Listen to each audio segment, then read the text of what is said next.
Velum Chisum, el velo rasgado. El lugar para conocer, vivir y defender la verdad. De la apologética a la vida cotidiana, profundizamos en la fe que rasgó el velo.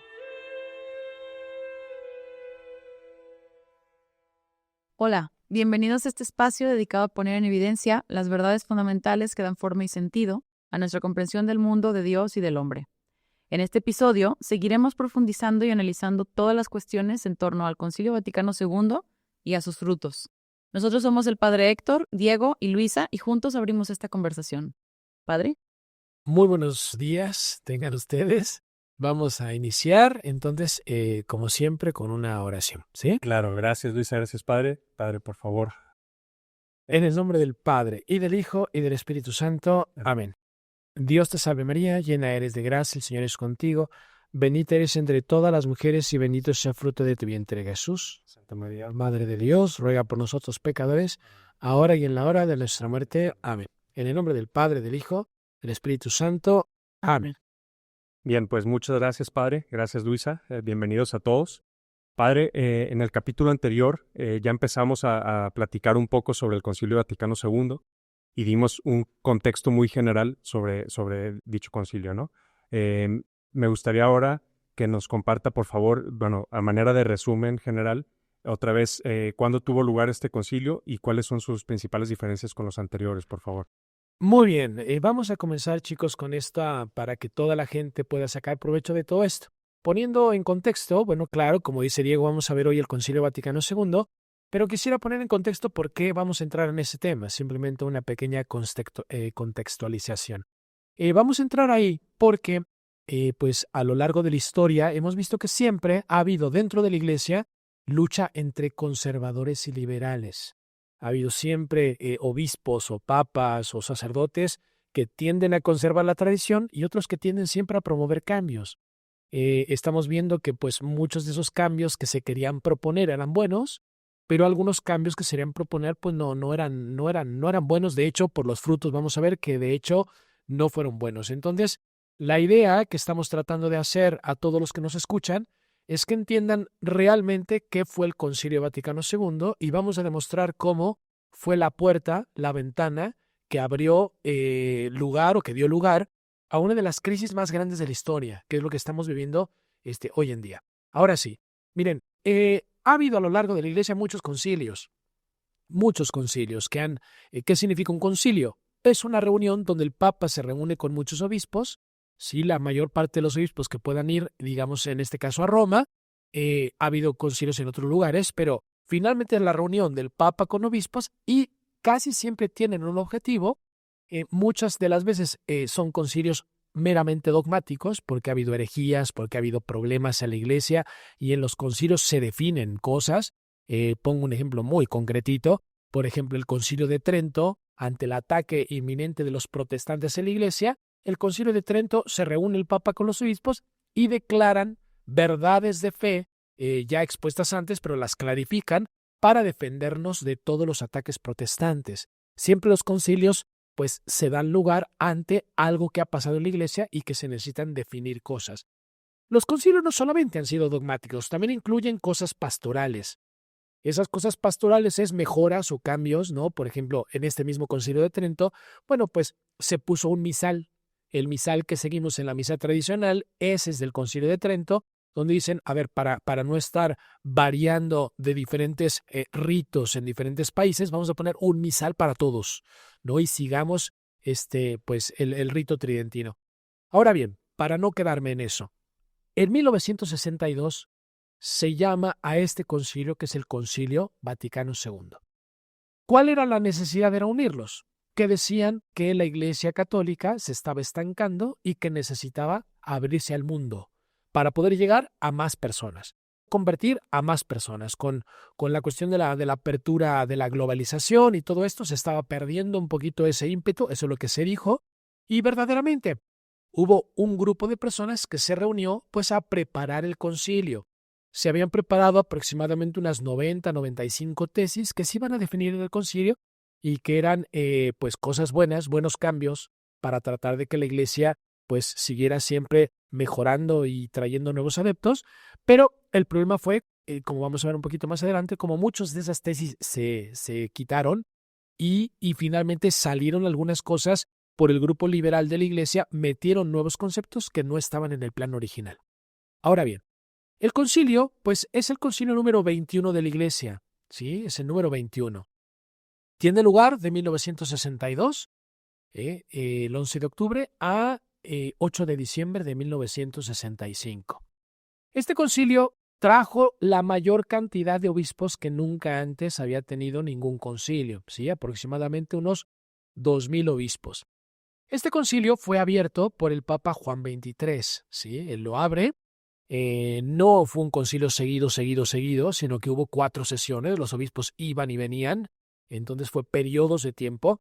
Juan XXIII fue el único que en la primera sesión estuvo presente solamente en la primera porque después murió, y las siguientes 3 sesiones, que termina la última en 1965, estamos hablando de Paulo VI, que culmina todo esto. Ahora bien, ese es un contexto de qué pasó en el concilio en cuanto a número de obispos, en qué año fue, quién lo dirigió. Lo que vamos a ver entonces en este episodio, muchachos, es un poquito todo lo que sucedió durante este concilio y algunas cosas también previas al concilio para que la gente entienda pues toda esta situación del concilio. Pues tengo entendido que hubieron varias personas que, no personas, sino más bien grupos de personas que quisieron tener, como quien dice, mano adentro, ¿no? Y hicieron peticiones. Entre ellos estuvieron ortodoxos y comunistas, judíos, hubieron varias personas que sí quisieron, vamos a ponerle meter mano, ¿no? Me gustaría usted que nos platicara cuáles fueron esas, ¿cómo se llama? Peticiones, ¿no? Que ellos hicieron y cómo afectaron. Sí, muy bien. Vamos entonces a meternos un poquito en la historia. Miren, el Concilio Vaticano II es el primer concilio en la historia que no quiere comprometerse a definir dogmas o aclarar revelaciones de la fe porque no se quiere comprometer con eso. Y más bien se maneja desde un punto de vista pastoral. Ahora, manejándose desde un punto de vista exclusivamente pastoral, ellos lo que hacen es, como era una apertura al mundo, se trataba de reunir a todos los hermanos separados, por decirlo de alguna manera, judíos, ortodoxos, protestantes, etcétera, etcétera. Entonces lo que hicieron fue, antes del concilio, irles a preguntar, obviamente que esto nunca salió a la luz, pero tenemos testimonios, ahorita vamos a manejar algunos, de que les fueron a preguntar a ellos qué les gustaría que se definiera o se aclarara durante el concilio para tratar de acercarlos a la Iglesia Católica. Este es el falso ecumenismo que vamos a ver probablemente en el siguiente episodio. Ya tendremos otro capítulo específicamente para el ecumenismo, pero fue una apertura a otras creencias, a otras religiones, ¿no? ¿Cómo puede ser posible que uno le abra la puerta a los judíos cuando los judíos negaron a nuestro Señor Jesucristo en su divinidad? Eso no puede ser posible. ¿Cómo puede ser posible también que se hayan acercado a los ortodoxos y los ortodoxos justamente, lo digo de paso, solicitaron que durante el concilio no se atacara el comunismo? Eso fue una petición formal de todo lo que son los ortodoxos. Y había, de hecho, pues un cardenal llamado el cardenal Tisserant, que era el encargado durante el concilio, que cada vez que algún obispo quisiera mencionar el tema del comunismo, él desviaba la atención participando de alguna manera y no dejando que se tocara ese tema. Esta petición, también uno dice, ¿cómo puede ser posible que hayan permitido y hayan aceptado que no se atacara el comunismo durante el Concilio Vaticano II, sabiendo que es uno de los grandes males del catolicismo, un gran enemigo del catolicismo?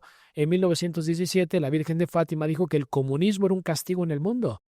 Era un castigo en el mundo porque justamente el comunismo niega la religión, dice que la religión es el opio de todos los pueblos. El comunismo realmente es una creencia anticatólica completamente, y eso aceptaron no atacarla. Otra cosa bien profunda fue, por ejemplo, la cuestión de los judíos, como mencionaba hace un rato, ¿no? Los judíos tenemos que saber pues que al principio de la historia tenían la misma fe que nosotros, porque en el Antiguo Testamento, hasta que viniera nuestro Señor Jesucristo, pues esa era la antesala del catolicismo. Aparte de ahí se separan. ¿Y cuál es el principal error de ellos? Que niegan a nuestro Señor Jesucristo, ¿no? Niegan que Él es el Mesías y son instrumentos del demonio, no digo todos los judíos, pero en ese momento para terminar matando a nuestro Señor. Ellos nunca han afirmado que nuestro Señor sea el Mesías, ¿no? Ellos no han afirmado y no creen que Él sea el Hijo de Dios hecho hombre, la encarnación no la... Ahora, ellos mismos, los judíos, hay una cuestión ahí interesante que dicen que el padre Congar, un padre dominico, pues se reúne con ellos en 1962 y reuniéndose con ellos dice así más o menos, ¿no? Dice, los dirigentes judíos recibían en secreto en el sótano de una sinagoga al enviado del Papa, es decir, de parte de Juan 23, iba vestido de blanco el padre Yves Congar, ¿no? Y los judíos, al margen de la sociedad cristiana, desde hace 20 años, es decir, que no estaban en concordancia con el catolicismo, ellos tienen una lista de varias cosas que pedían. No sé si ustedes hayan escuchado algo acerca de esto. Sí, justamente, padre, yo tomé nota de algunas de estas peticiones porque me parecen bastante importantes por sus implicaciones, ¿no? Dentro de, como ya hemos dicho, la fe y la moral católica. Pero bueno, de manera muy resumida voy a mencionar algunas de ellas, si me lo permite. Una, por ejemplo, es el tema de la usura, ¿no? Que siempre se ha considerado al interior de la Iglesia el pecado de usura. Y bueno, por ejemplo, además de las implicaciones que tiene el tema de cambiar la palabra deudas en el Padre Nuestro por la cuestión del purgatorio y del pago de esta deuda, también tiene una implicación que podría entenderse en el sentido de la usura, ¿no? Y de cierto modo, no condenarla como un pecado de manera tan tajante. También otra que tomé nota es la referencia esta que se hace, la oración que se hace el Viernes Santo respecto de los pérfidos judíos, eliminarla dentro de esta celebración, de esta misa, para no ofenderlos, ¿no? Para no herir susceptibilidades. También se da después del Concilio Vaticano II, pues una aceptación total de algunos temas que históricamente podrían ser susceptibles de debate, como puede ser el Holocausto, la visita a los campos de concentración por los papas y el Muro de los Lamentos y esta relación más cercana con ciertas esferas del judaísmo, ¿no? También se eliminaron el culto de ciertos santos, como pueden ser aquellos niños que fueron víctimas de los libelos de sangre o de los sacrificios rituales judíos. Como Santo Dominguito de Val, ¿no? Exacto, Santo Domingo de Val o San Simonino de Trento, ¿no? También modificar el catecismo para quitarles esta responsabilidad del deicidio o este pecado tan grande, pues que ellos pidieron que su sangre caiga sobre nosotros y nuestra descendencia, ¿no? Cuando piden la crucifixión de nuestro Señor.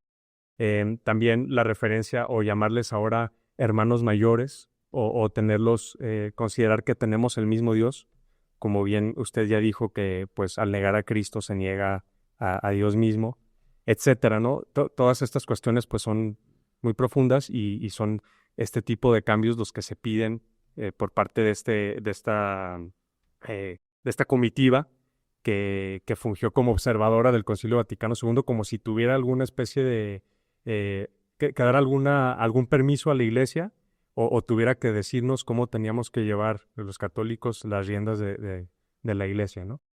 Bien, excelente resumen, Diego. Mira, me imagino perfectamente pues al padre Yves Congar, que era uno de los padres liberales del concilio.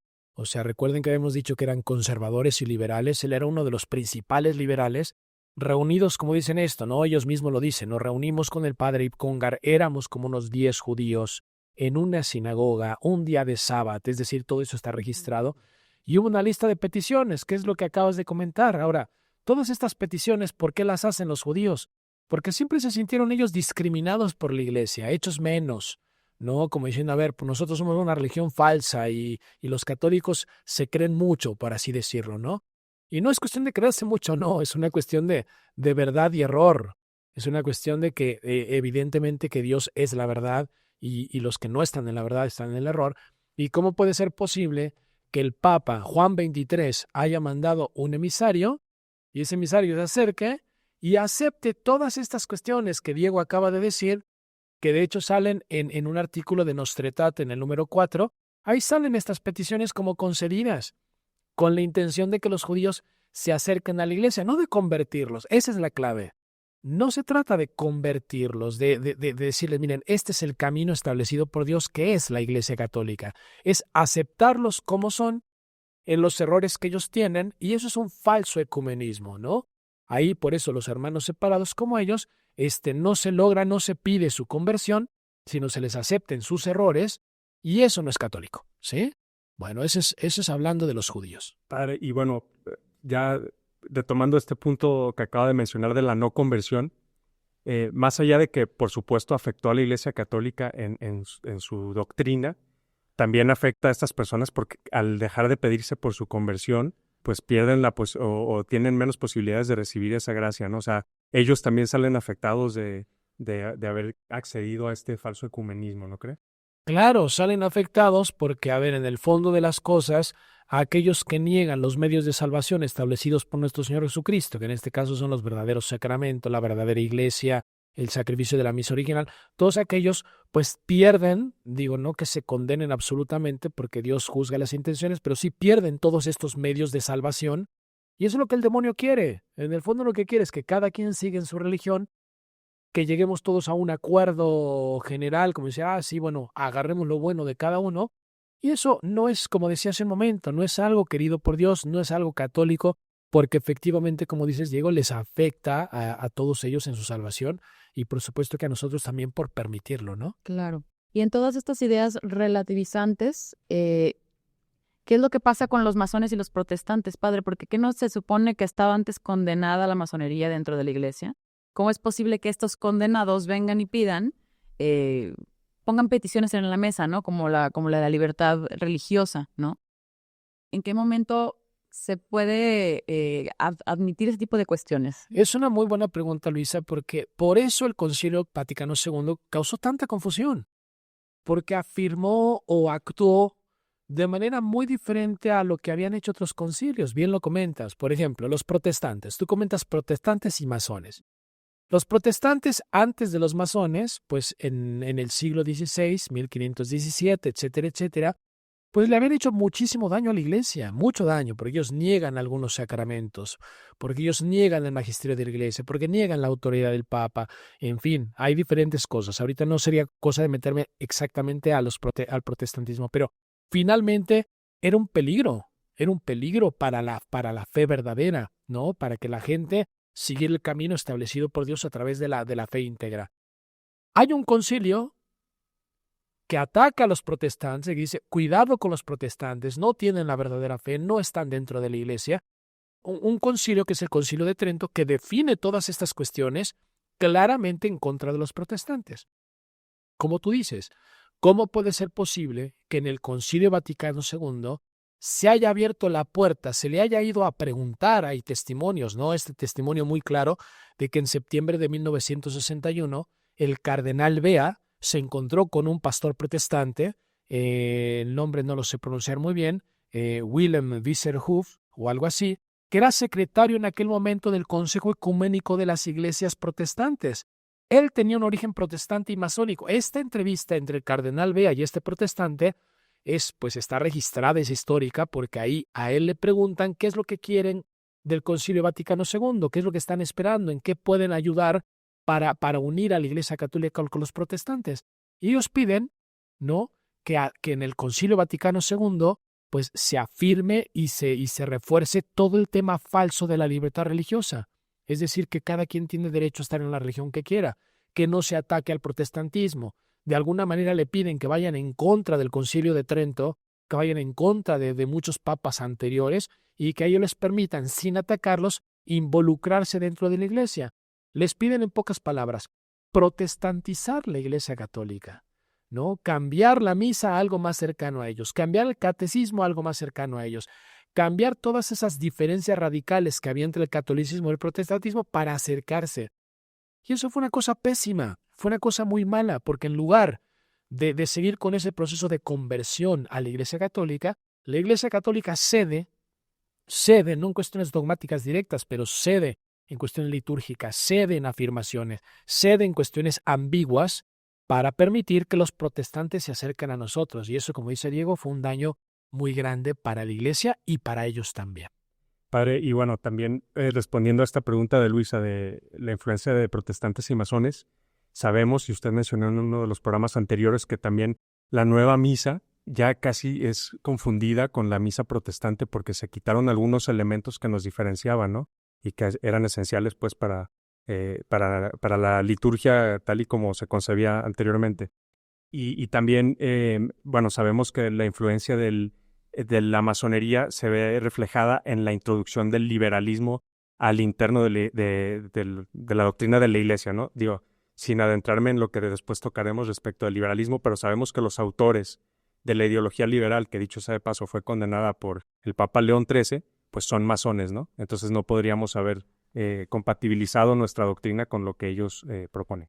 Perdón, Sí, me o sea, gustaría solamente agregar, padre, si se pudieran hacer estas menciones de cuáles fueron los cambios dentro de la misa en particular. Sé que vamos a profundizar más adelante, pero para las personas que es la primera vez que nos escuchan o lo que sea y que no han escuchado que antes hemos mencionado estas diferencias, como la cuestión vernácula y ese tipo de cuestiones, ¿no? Como si fuera un esquema muy rápido de lo que los protestantes cambiaron y por qué nos parecemos más y por qué ya es diferente como la misa sobre todo, ¿no? Este ritual. Bien, hagamos como tú dices, Luis, efectivamente, va a haber algún episodio, creo que es en 3 episodios más, donde vamos a tocar el tema de la nueva misa. Ahí nos meteremos ya con profundidad en esto. Pero igual que hicimos la vez pasada de poner como un contexto general del Concilio Vaticano II y ahora ya nos estamos metiendo más profundamente, pues hagamos un poquito lo mismo. Entonces, el tema de lo de la misa, dicho de manera general, lo que los protestantes, la gran diferencia entre una ceremonia protestante y la Santa Misa católica es que para un católico la Santa Misa tiene la presencia real de nuestro Señor, es decir, hay un verdadero milagro por el cual se transubstancia el pan en el cuerpo de nuestro Señor, el vino en la sangre de nuestro Señor, y al ver esa transubstanciación, estamos hablando realmente de un milagro, es decir, nuestro Señor Jesucristo está presente con su cuerpo, su sangre, su alma y su divinidad, a ver una víctima real, hay un sacrificio real por el cual Él se ofrece a su Padre en remisión de los pecados, en unión al mismo acto de la crucifixión de nuestro Señor en el Calvario. A eso le llamamos el santo sacrificio de la misa. Eso los protestantes lo niegan. Ellos no creen en la presencia real. Ellos no creen en el santo sacrificio de la misa como algo verdadero.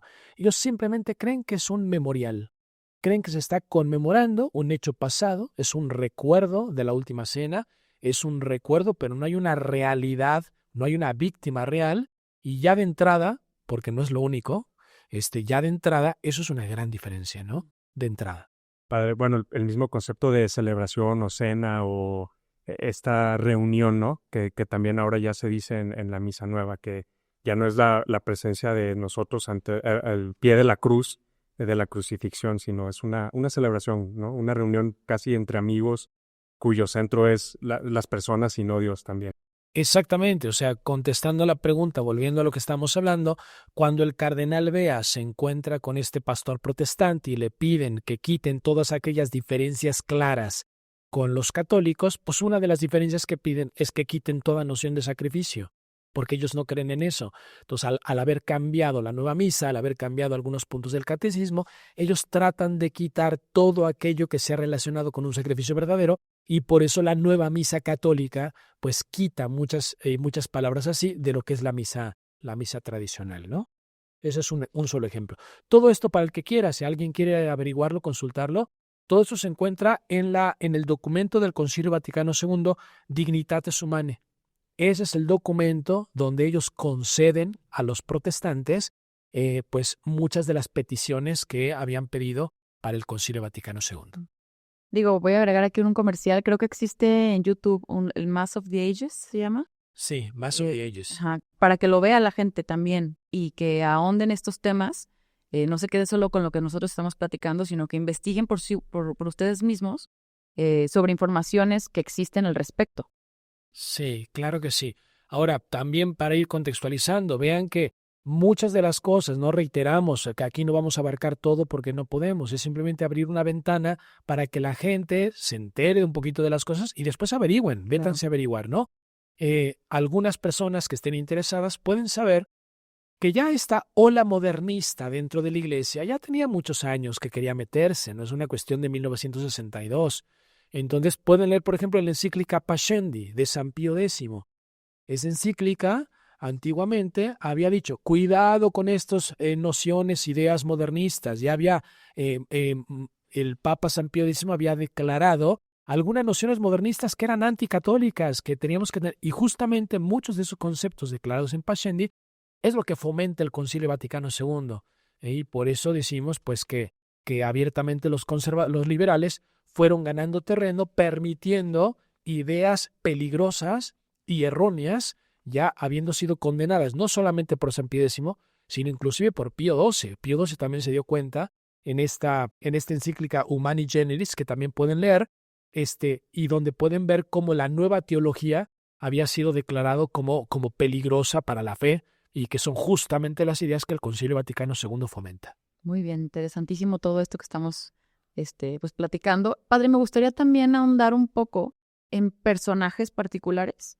Creo que, no sé si nos pudiera hablar un poco de la Alianza del Rin, quiénes eran estos padres que estaban involucrados, ¿no?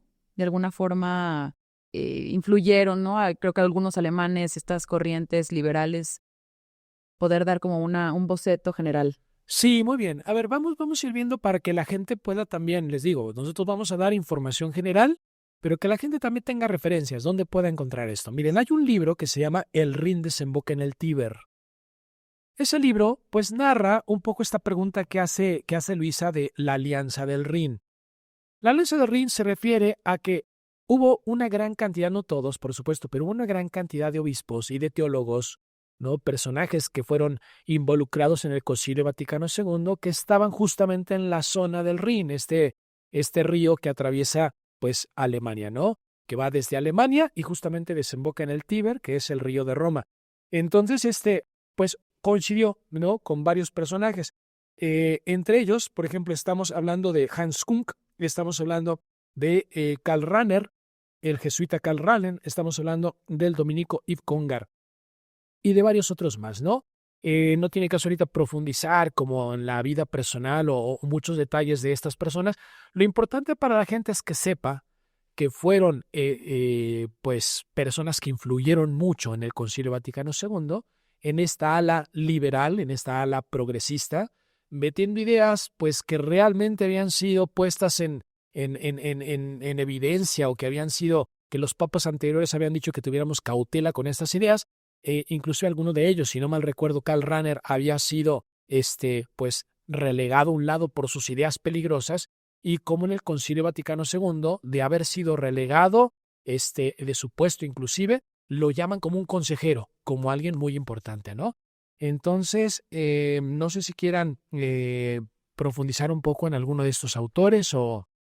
Sí, justamente, bueno, a mí me sale esta idea pues de que se abrieron las puertas a la heterodoxia, ¿no? O sea, a través de permitir la influencia de estos nuevos teólogos o filósofos o como se les quiera llamar para justificar cierta autoridad de su parte, se permitió que entraran innovaciones dentro de la doctrina de la Iglesia, y como mencionábamos también en otro programa, pues se cambia la doctrina, pero también se cambia la moral, ¿no? Y también, bueno, me llamó la atención y lo comentaba con Luis antes de que empezara el programa, que hubieron algunos cambios presentados, por ejemplo, respecto de la moral conyugal y el uso de anticonceptivos y tal, que justamente por abrir esta puerta, ahora también se vive una gran confusión dentro del cuerpo de la Iglesia, ¿no? Por permitirnos haber abrevado de estas malas fuentes. Sí. Bueno, sí, efectivamente. A ver, muchachos, tenemos no tanto tiempo para poder hablar de todo esto. Yo pienso que estaría bien para los que nos están escuchando, para todos los que les interesa este programa, pues nada más darles una embarradita general de algunas cosas. ¿Por qué decimos, por ejemplo, que estos teólogos, ¿no? Como lo dice Diego, pudieron influir malamente, y quiénes eran estos personajes, ¿no? Entonces, por ejemplo, hablemos de Karl Rahner. Este es un teólogo jesuita alemán, ¿no? Por eso se habla de la Alianza del Rin, ¿no? Y él era de estos teólogos de habla alemana. Entonces, hay una historia, ¿no? Que dice que durante el concilio, el cardenal Ottaviani, recordemos que el cardenal Ottaviani en el concilio, pues era del ala conservadora, ¿no? Había conservadores y liberales. Este cardenal Ottaviani, prefecto del Santo Oficio, expresó un día en un discurso pues su inquietud en torno a ciertas innovaciones. Todas estas innovaciones pues eran dadas justamente, principalmente, no únicamente, por teólogos como Karl Rahner y como Yves Congar. Pero recordemos que ellos seguían, ellos estaban dirigidos, ellos estaban mandados o permitidos, si así lo quieren, en este caso por el Papa, ¿no? Juan XXIII. Entonces, hablaba sin texto, él comenta esto, ¿no? Que hablaba sin texto al estar casi ciego y sobrepasó su turno de intervención. O sea, él tenía el micrófono, había un micrófono especial para él. La gente se puede preguntar, a ver, ¿cómo lo hicieron para triunfar en el concilio? Bueno, había estrategias, ¿no? Como siempre las hay. Y una de las estrategias era permitir que los liberales hablaran más, cortarle el micrófono a los conservadores, intervenir literalmente cuando daban alguna noción más conservadora, los liberales cortaban con otros temas y fueron de alguna manera manipulando el concilio, manipulándolo, permitiendo que ellos hablaran. Por eso dice Ottaviani, pues que él sobrepasaba su turno de intervención. Y entonces, pues cuando en alguna ocasión Ottaviani quiso rebatir a Rahner, pues a él le cortaron el micrófono, ¿no? Y eso también se puede constatar, como en una sesión le cortan a él, ¿no? Bueno, entonces, Karl Rahner, a ver, ¿por qué peligroso? ¿Cuál es el problema más importante de Karl Rahner? Pues el problema es que él tenía una teología escolástica, muy abierta.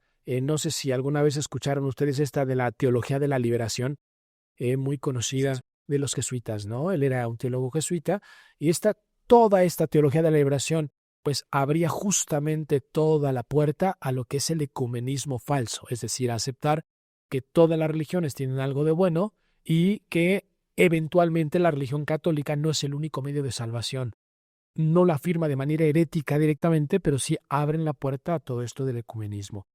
Me gustaría también comentar no solamente de Karl Rahner, que sepan que es una persona que abre la puerta sobre todo a la cuestión ecuménica, es decir, a aceptar otras religiones como verdaderas, y que a él le daban mucho la palabra en el concilio, sino también había otro personaje llamado Congar, ¿no? Yves Congar. Entonces, él también, él era dominico, y él también tenía ideas muy, muy, muy liberales. De hecho, pues sí, influyó bastante en la cuestión del concilio. Padre, hubo un evento que el Monseñor Lefebvre creo que cuenta, ¿no? Al respecto del padre Congar dentro del Vaticano II. No sé si me gustaría que la pudiera platicar. Sí, claro, miren, esto vale la pena mencionarse para que sepan también quién es y cuánta influencia tenía. Cuenta Monseñor Lefebvre, sí, recuerden que Monseñor Lefebvre fue uno de los obispos que estaban encargados de la preparación del concilio. La parte conservadora, por supuesto. Él, junto con otros obispos, se cuenta que eran más o menos como unos 250 obispos que estaban de parte del ala conservadora y pues que ellos veían claramente cómo estos teólogos liberales tenían mucha influencia y no sabían bien qué estaba pasando. Ante esta situación, pues él un poco asombrado de esto cuenta lo siguiente. Él dice, al principio del Vaticano II, yo iba a las reuniones de los obispos franceses en San Luis de los Franceses, ¿no? Ahí en Roma. Entonces, pero me quedaba estupefacto al ver lo que ocurría ahí, cuenta Monseñor Lefebvre. Los obispos se comportaban literalmente como niños pequeños cuando estaba presente Congar. El padre Congar se subía a la mesa de la presidencia y sin inmutarse decía, Monseñor fulano, usted hará tal intervención sobre tal tema durante el concilio. No se preocupe lo más mínimo, nosotros le prepararemos el texto y usted no tendrá más que leerlo. No me podía creer lo que veía ni lo que oía y dejé de ir a esas reuniones. Esto es una evidencia clara de cómo personas como Congar se ponían de acuerdo con los cardenales presentes, cardenales obispos, para que ellos dijeran tal o cual cosa. Se puede evidenciar pues esta manipulación que hubo de parte de algunos padres teólogos durante el Concilio Vaticano II. Padre, y hay gente que, bueno, es escéptica respecto de esta infiltración de la iglesia, ¿no? Cuando salen estos temas en pláticas informales y tal, ante tal situación de escándalo, muchos creen que es impensable que la iglesia esté infiltrada, pero como ya mencionamos, ¿no? Si en tiempos de San Pío X se tuvo que hacer una limpia si en los años 60, durante el Concilio Vaticano II, se sabe que había una infiltración, digo, no quiero acusar nada, pero pues cómo estaremos ahora, ¿no? Tantos años después de infiltración, pues es una crisis tremenda la que vivimos.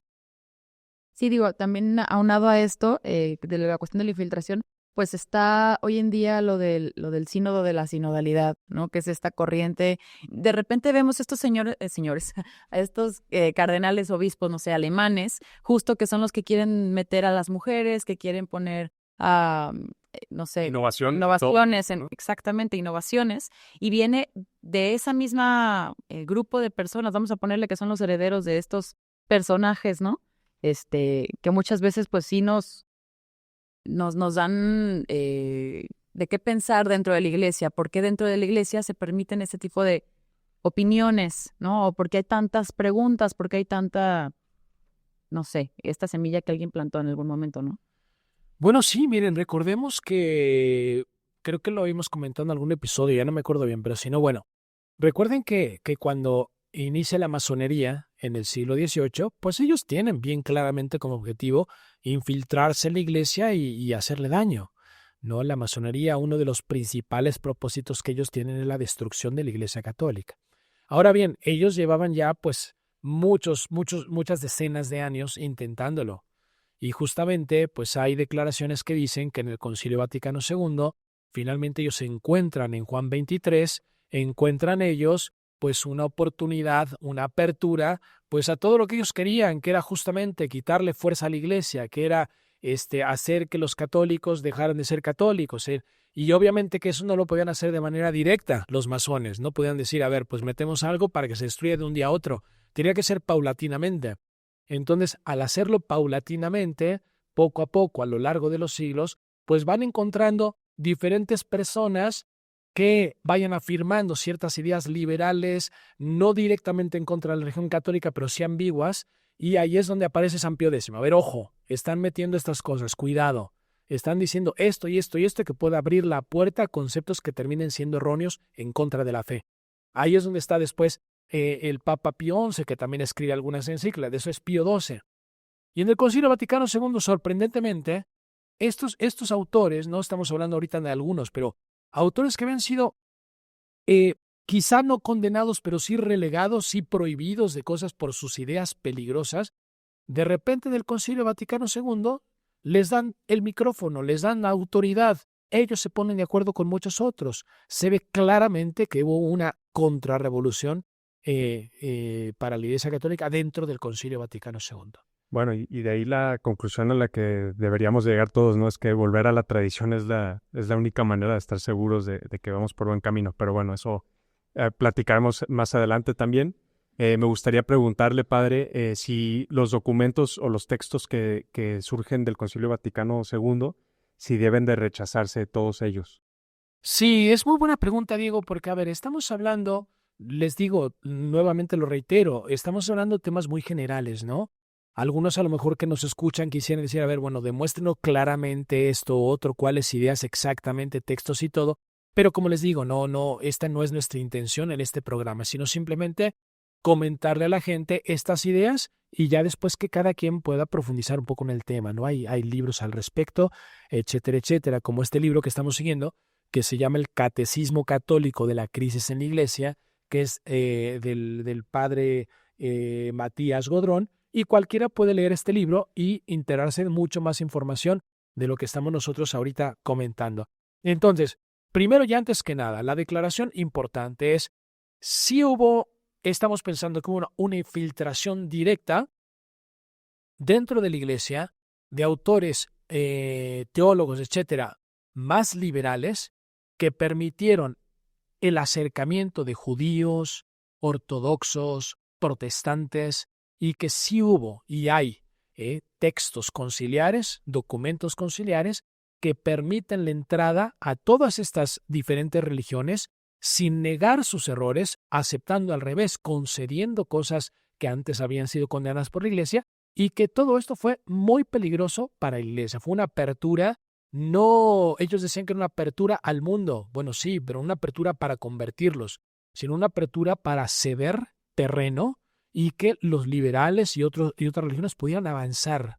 ¿no? Y eso es la principal crisis de la iglesia, es esta. Ahora, respondiendo a la pregunta de Diego, ante todo esto que acabo de decir y todas estas ideas difíciles que no eran tan evidentes de ver, porque en su momento eran mezcladas junto con las verdades, ahí es donde pues nos comenta Monseñor Lefebvre que hay una reglita para saber dentro del Concilio Vaticano II qué aceptar y qué no aceptar. ¿Cómo podemos guiarnos? ¿Cómo un católico puede decir, ok, esto que están diciendo en este podcast, a mí me aclara de que sí, estamos simplemente abriendo la posibilidad de que sí pudo haber habido un partido liberal dentro de la iglesia que haya permitido ideas contrarias a la tradición y ideas contrarias a la fe de siempre? Ahora, esa es la primera idea. Segundo, si yo me pongo a leer el concilio, si yo me pongo a averiguar qué hay dentro del concilio y qué dijeron y todo esto, pues cualquier católico se puede confundir y decir, bueno, ¿a qué le hago caso y a qué no le hago caso? ¿Qué es católico, qué no? Y aquí es donde llega esta reglita que es muy, muy buena, ¿no? Entonces, se comenta lo siguiente. Algunas cosas, dichas en el Concilio Vaticano II se podrían aceptar porque son conforme a la doctrina católica. Por ejemplo, el decreto sobre la formulación de los sacerdotes. Es decir, hubo un par de consejos, ¿no? Por decir que los sacerdotes pues celebren mejor su misa, que los sacerdotes sean más devotos, que los sacerdotes pues tengan ejercicios espirituales, que los sacerdotes, qué sé yo, puedan entregarse más a su ministerio y luchar por la conversión de las almas. Todo aquello que en el Concilio Vaticano II haya sido dicho conforme a la tradición de la Iglesia de siempre, se puede aceptar. No hay problema, ¿no? Esa es una cuestión bien importante de decir. Todos los concilios siempre ayudaron a la gente a ser mejor. Todos los concilios siempre ayudaron a definir cosas que estaban dudosas. Todos los concilios siempre tendían a declarar cosas en pro de la salvación de las almas. Si hay alguna cosa así, dicha o leída en el Concilio Vaticano II, se puede aceptar. Segundo, hay otros términos que son equívocos. ¿Qué quiere decir? Pues que al leerlos uno se puede equivocar. Puede ser que no sean directamente en contra de la fe, pero son textos que son ambiguos. Se pueden entender, por ejemplo, en sentido protestante o se pueden entender en sentido católico.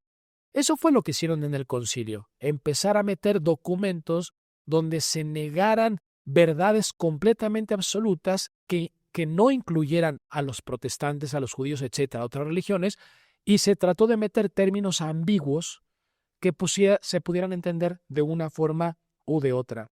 Estos textos ambiguos se pueden aceptar, dice Monseñor Lefebvre, si son interpretados a la luz de la tradición. Es decir, cuando yo tengo duda, un texto ambiguo del Concilio Vaticano II, pues yo lo puedo, si lo interpreto bajo la luz de la tradición y se puede aplicar correctamente, pues también lo puedo aceptar, siempre y cuando sea aplicado a la luz de la tradición. Si yo lo aplico bajo un término no católico, un término que se puede aplicar en algo que sea contrario a la fe católica, en ese sentido no le puedo dar esa interpretación a ese texto, ¿no? Y por último, hay algunos textos literales en el Concilio Vaticano II que son contrarios a la fe católica, ¿no?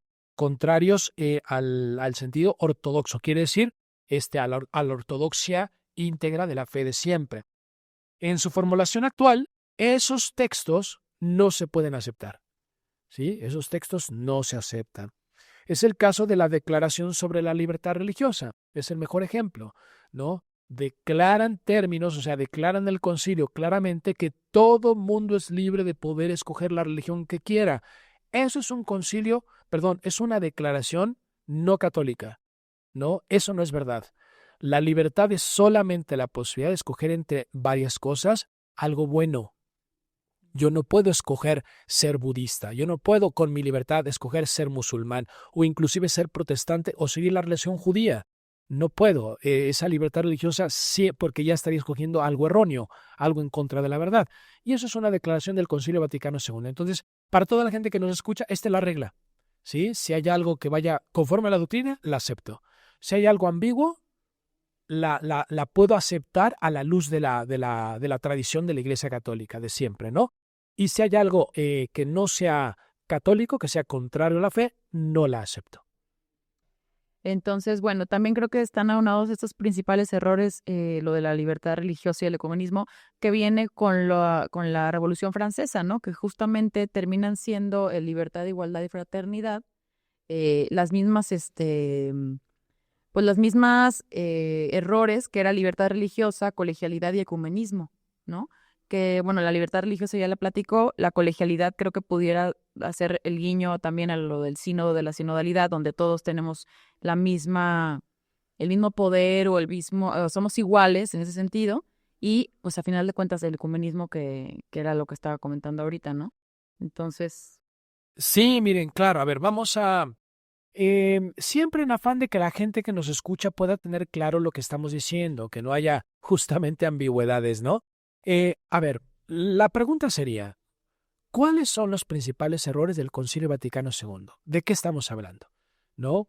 Ya vimos en la primera parte de este episodio cómo sí hubo posibilidad de infiltraciones, cómo sí hubo personas que manipularon hacia el lado liberal, y ahora vamos a definir claramente cuáles son esos peligros que los textos del Concilio Vaticano II abrieron, ¿no? Y vamos a hablar sobre todo de las ambigüedades. La mayor parte de los textos del Concilio Vaticano II no declararon cosas contrarias a la fe porque no les convenía, porque la gente se iba a dar cuenta directamente que era algo anticatólico. Es decir, estamos hablando de que la mayor parte lo que hicieron fue quitar verdades absolutas y poner cuestiones o afirmar cosas ambiguas. El relativismo, ¿no?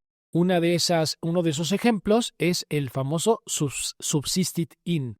Eso es un ejemplo muy claro, porque ellos declaran, pues justamente con esta expresión introducida también lo pueden leer si quieren, quien quiera, en la Constitución Dogmática Lumen Gentium, se afirma que la Iglesia de Cristo subsiste en la Iglesia Católica. y antes era que significa está.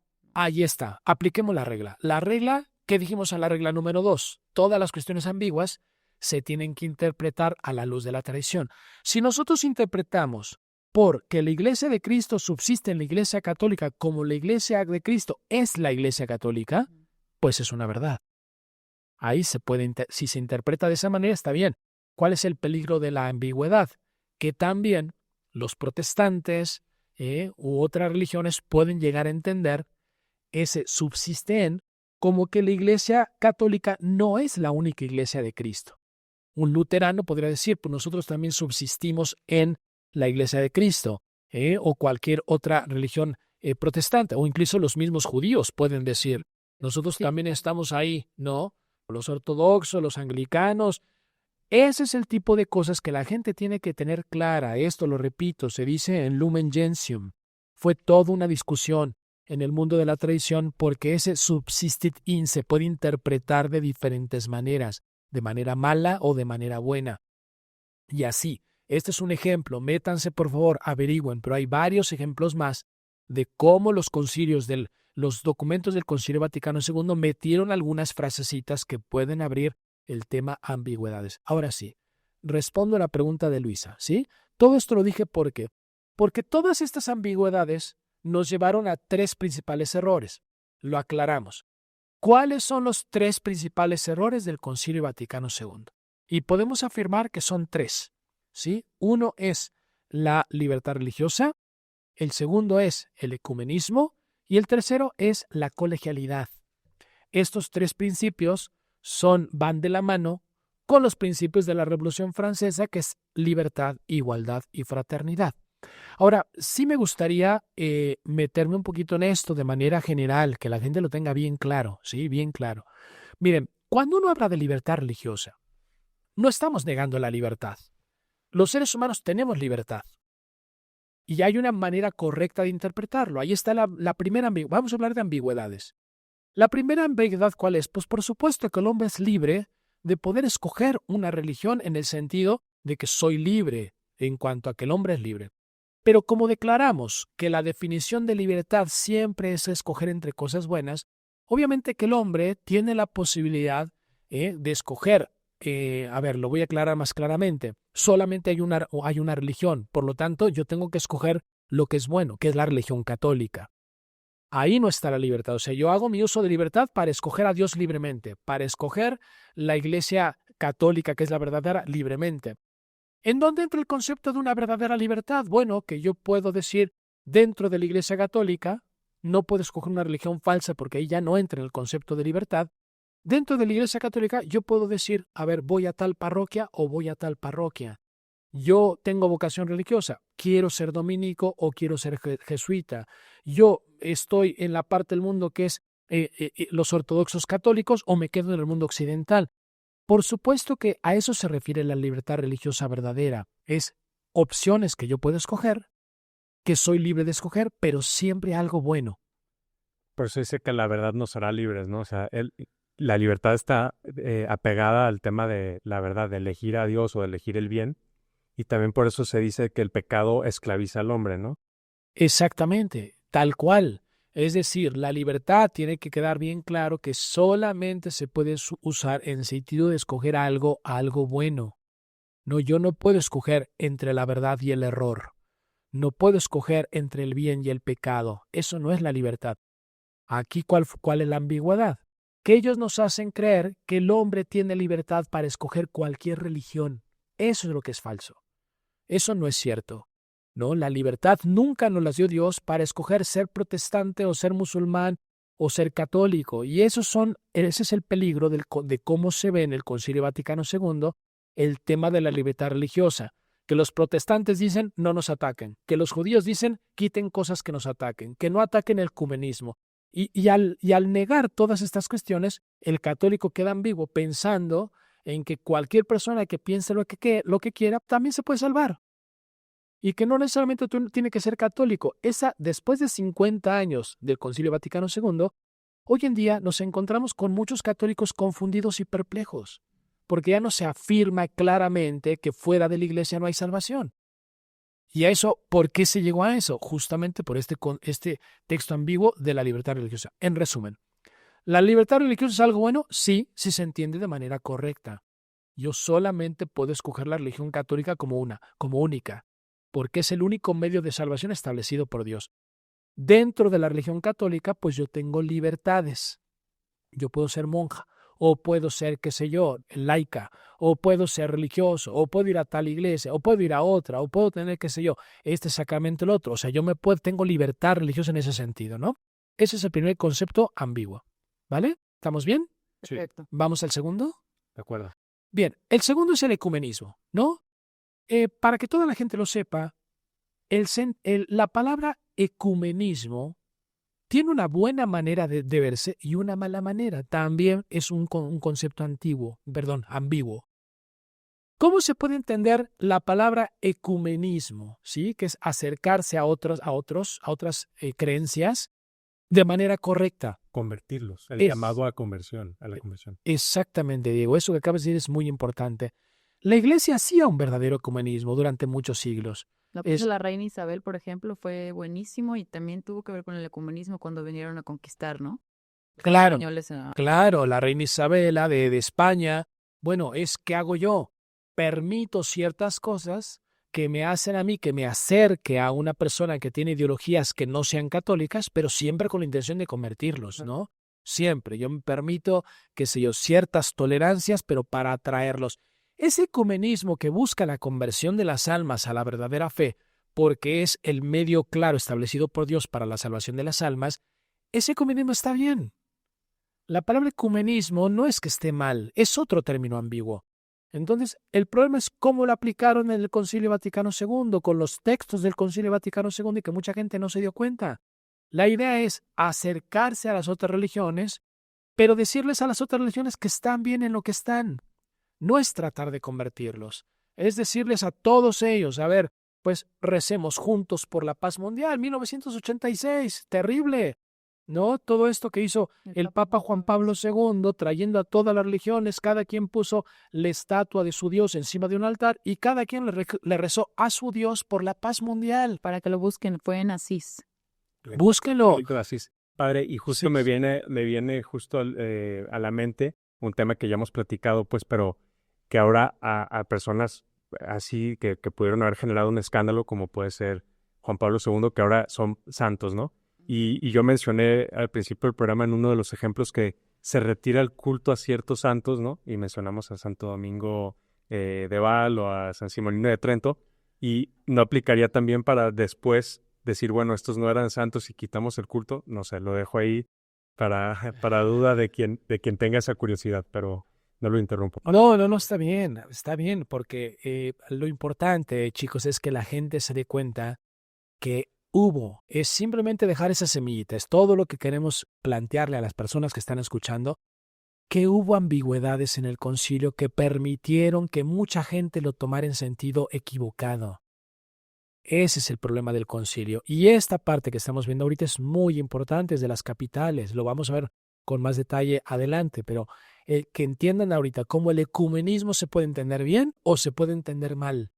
Y cuando se entiende en el sentido de que la gente no se convierta, que la gente no se acerque al catolicismo, que la gente se quede donde está y que nosotros tengamos que aceptar que eso está bien, eso se convierte en un falso ecumenismo y por lo tanto el falso ecumenismo pues es peligroso para la salvación de las almas.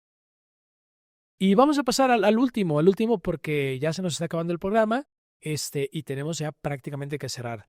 El último concepto es la colegialidad. También la colegialidad se puede entender bien o se puede entender mal. También es un concepto ambiguo. Se puede entender en el sentido de que todos somos hermanos, sí es cierto. En el sentido de que Cristo es la cabeza y todos los demás somos miembros y que hay una igualdad en el sentido de que hombres, mujeres, superiores, inferiores, todos, pues somos hijos de Dios y todos tenemos que salvar nuestras almas y todos somos almas para Dios que somos iguales. Bueno, sí, pero el problema del Concilio Vaticano II es que entiende la colegialidad como que ya no hay claramente una autoridad en la jerarquía de la Iglesia. El Papa ya no tiene la autoridad que tenía antes, sino que ahora depende del Consejo Episcopal, de la colegialidad de todos los obispos juntos, y él ya no puede tomar decisiones con la misma autoridad de antes, porque ahora está en dependencia del Consejo Episcopal. Los obispos ya no tienen el mismo poder de antes, porque ahora dependen del Consejo de las Diócesis. Los párrocos ya no tienen el mismo poder de antes, porque dependen del Consejo de Fieles que están unidos con ellos. En fin, todo este concepto de autoridad se rebajó, se atacó, se le quitó esa autoridad a la jerarquía de la Iglesia, y si se entiende la colegialidad en ese sentido, es algo muy peligroso, porque ahí se mete el falso y el problema tan grande de la actual democracia, que el poder ya no está en la autoridad dada por Dios a una autoridad concreta, sino que ahora la autoridad está en el pueblo, en lo que decida toda la gente, y eso es algo muy peligroso. Bueno, y dicho sea de paso, pues también esta idea democrática ilustrada es fruto de la ideología liberal de la Revolución Francesa infiltrada dentro de la Iglesia, ¿no es cierto, padre? Y bueno, también podríamos, a manera de conclusión, decir, entonces, para quienes tengan estas dudas sobre lo que se mencionó en el concilio, que no es infalible aquello en cuanto como órgano del magisterio ordinario se dijo en el concilio, ¿no es así, padre? Para que no tengan miedo, pues, de hacer estos cuestionamientos y creer que se está yendo en contra o se está desobedeciendo a la Iglesia, ¿correcto? Perfecto. A ver, vamos a terminar entonces con estas dos ideas. La primera es, pues ya vamos aclarando que el Concilio Vaticano II tiene algunos errores que los acabamos de ver y que esos son un seguimiento, una continuidad con estos errores graves de la Revolución Francesa, que es libertad, igualdad y fraternidad, que es los mismos conceptos de libertad religiosa, ecumenismo y colegialidad.